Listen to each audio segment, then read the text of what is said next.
Welcome to week 6 of the wings training. This week's topic, we're going to focus. We're going to do your job. By focusing, I mean focus on your pre-snap routine, your mechanics.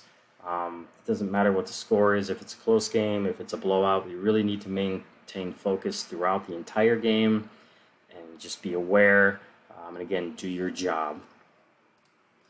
All right, for this first play, I believe this is in the second half of the Johnson-Loganville game.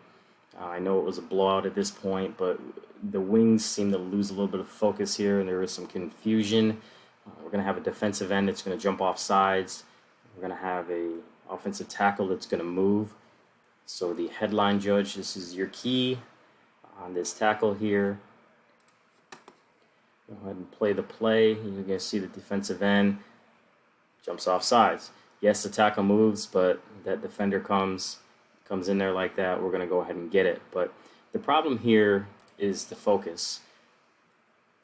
The headline judge just doesn't react. I mean, there's the guys in the backfield. There's no flag. There's no movement. There's nothing. It looks like the line judge does come in and stop the clock, but the headline judge is still kind of. It looks like he's wondering what's going on. So when the line judge signals him to come in, I think what we really need to do here at this point, since you guys aren't jogging in, is get on your radios and let each other know what you got.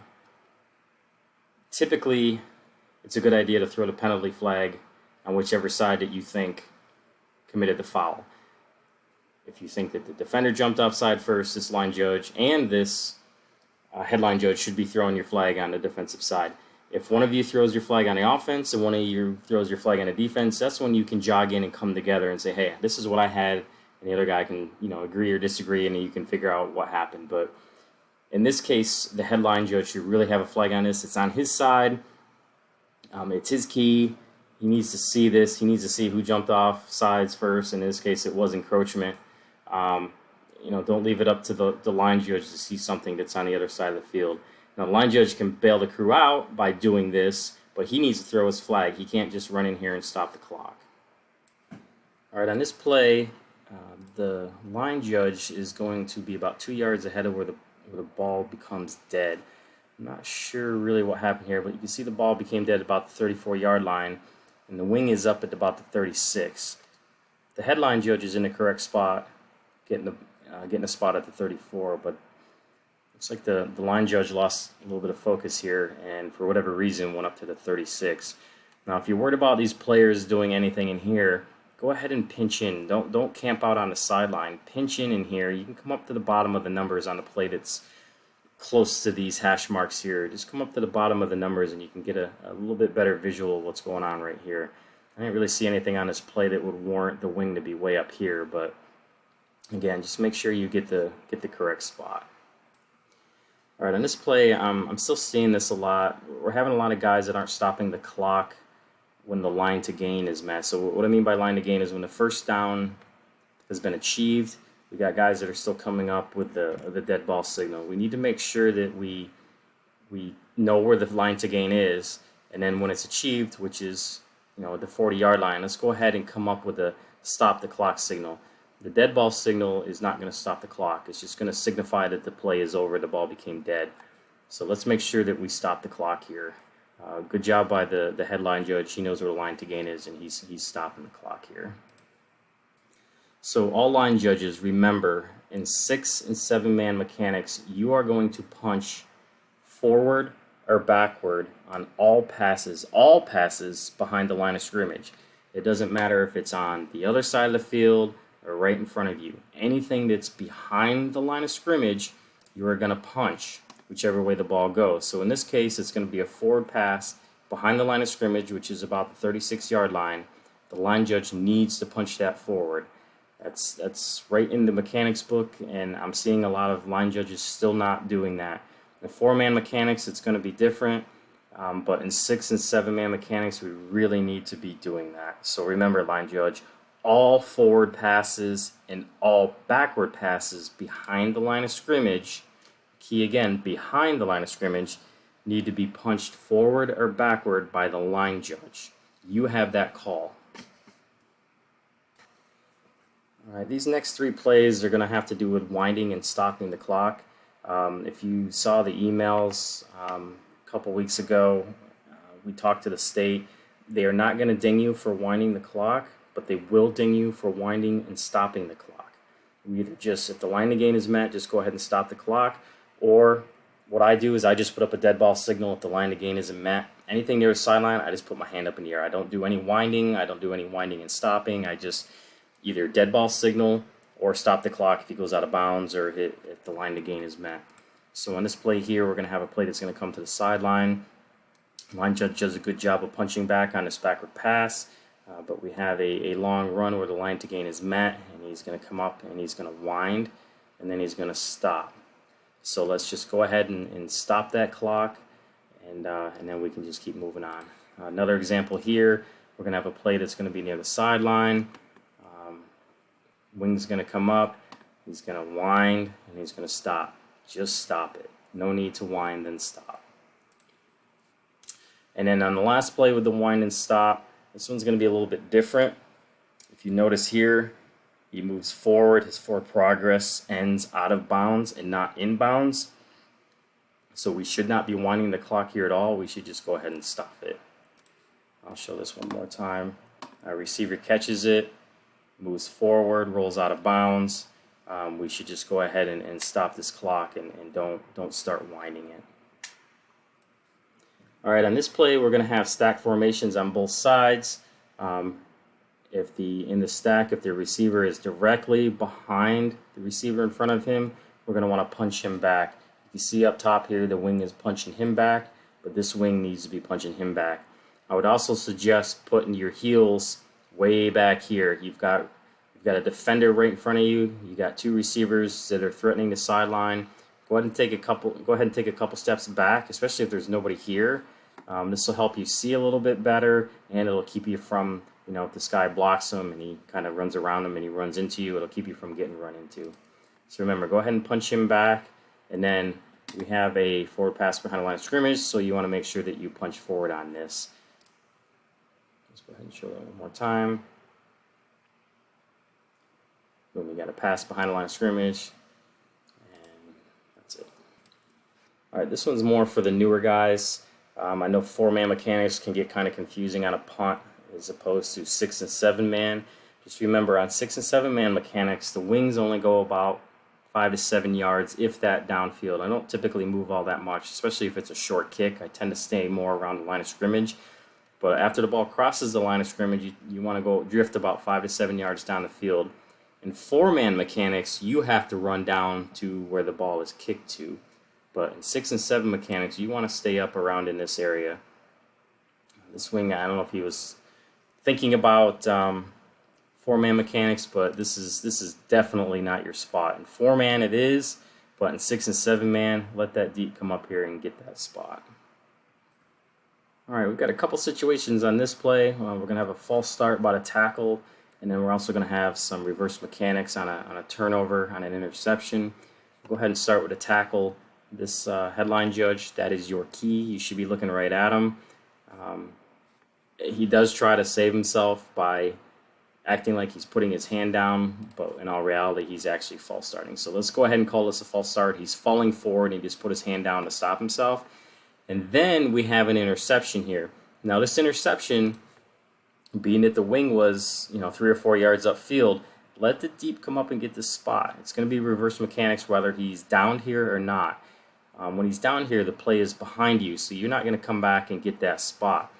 If he had caught it and ran and the ball became dead in front of you, then the wing can stop and go ahead and get that. But just remember, wings, in reverse mechanics, you got to start going to that goal line. So anything that ends behind you, let the deep come up and get it. All right, this next series of plays is going to be about penalty enforcement. As you notice, the line of scrimmage is the 29-yard line. We're going to have I believe it's a roughing on this play. Yeah, we had a roughing on here with a turnover. So the roughing is going to bring that back, and we're going to go 15 yards from our previous spot. So the previous spot was the 29-yard line. On the next play, the ball is spotted at the, about 37, 38-yard line. So that's about 9 yards. That's definitely not 15 yards. I'm not sure what happened here, but we have three guys that need to know where we're going from and where the ball is going to end up. The umpire and the headline judge are going to mark it off, and then this line judge is the last line of defense. He's going to come up and make sure that they went the full 15, and then the umpire is going to put the ball down. But obviously in this situation, for whatever reason, they only put the ball down 9 yards. And you can see the coach up here is asking what's going on. So this is definitely not a good look. We don't want coaches telling us that we spotted the ball wrong, especially when we have three guys that should know where we're marking it off from. I have a feeling they marked it off from where the quarterback was actually hit instead of the previous spot. So on a loose ball foul, remember, it's going to be the previous spot. It's not going to be all but one. We're not going to go back to where the quarterback was hit. So thankfully on the next play, we went ahead. I believe, is this the right play here? No, sorry, there's a play after that. So the play after that, we actually did mark it off at the 44-yard line, which is correct. That would be 15 yards from the previous spot of the 29. So just remember, maintain your focus, count off from the appropriate spot. With our crew, typically we'll get on the radio. The white hat will get on the radio, and he'll say 15-yard penalty from previous spot, and then we'll all look at each other and we'll mark it off, and then the line judge will come up after the ball, after the umpire and the headline judge is stopped. The line judge will come up to the appropriate yard line, and then the umpire will put it down. All right, here's another play where we get the penalty enforcement incorrect. You can see the line of scrimmage is at the 24-yard line. We're going to have a DPI called over in this area here. So we got the flag for the DPI, and then on the very next play, the ball's at the 40-yard line. So if the previous spot was a 24, and all of a sudden we're on the 40-yard line, that's 16 yards. That's not 15 yards. So again, wings and umpire, you have to get on the same page. Know where the previous spot was, know where we're marking off from. All right, on this play, we're going to have a late hit by the defender, number 14. I believe he's up here to start the play. He's actually going to come in leading with his helmet, so we should have targeting on this play. But thankfully, this was caught. I'll go ahead and play it for you. You can see he's gonna come across the whole formation. The guy is down, and he leads in there with his helmet. So I've seen this last week where a guy came in there directly with his helmet and punished the runner. I don't know if he was ejected or not, but in that situation, and again in this situation, these would warrant an ejection.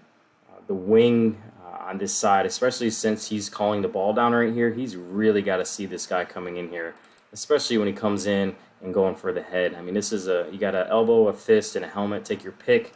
Anything above the shoulders is going to be targeting. Especially when the guy is on the ground, he's very defenseless, and there's just no need in the game for anything like this. So again, this would definitely warrant an ejection. It's a good job by the referee seeing this, but we really need to have a flag here by this wing. This wing needs to be looking at this as well. Had this been a running back instead of the quarterbacks, I believe this is the quarterback that ran this. Let me double check. Yeah, so the quarterback's running the ball, so that is the referee's key. But being that he is a runner, it doesn't matter if he's a running back or if he's a quarterback. When he gets tackled over here, the wing really needs to see this. Had this not been the quarterback, and perhaps the quarterback rolled out this way, the referee might have been looking this way too. So, wing, that's definitely on you. We've definitely got to maintain focus here and see plays like this, because again, there's no room for the game, or no room in the game for this. This is just, it's meant to punish somebody, to maybe get somebody back for something that happened earlier in the game, and just get him out of there. On this play, we're going to have number 14 again. We're going to have a punt return here. And watch near the end of the play. I'll go ahead and stop it right here. Number 14's right here. He's going to kind of curl around, and he's going to take care of number 1. Right there. Boom. No reason for that. Deep. May or may not see that. He's not really looking there. He should be looking at the ball carrier. Wing. That's your sole responsibility, is to clean up anything on a punt return behind this play. This wing up here, you should be a little bit further back because remember in reverse mechanics on a punt, you guys got the goal line, but give yourself a little bit more cushion in case he breaks free. But otherwise, this wing on this side, he's got to be looking up here for garbage like this, especially since this is the same guy that had an issue earlier in the game. This is just totally uncalled for. I believe he's also the quarterback as well, but I know North Hall kind of put it on them, but there's no room in the game for this either. This does not obviously warrant an ejection, but we don't want any late hits like this. This is definitely a blindside block and meant to just get back at this guy for something that probably happened earlier in the game. Alright, that's going to do it for this week. Hope you guys learned something again from these videos. And again, if you have any questions or comments, please feel free to let me know. Again, nobody's perfect. If you have something you have a question on, or if you think that something might have been mentioned wrong, feel free to call, email, text, whatever you need to do. Just let me know. And hope you all have a good week this week. Get some rest this weekend, and we'll get right back at it this week and go on to week 7.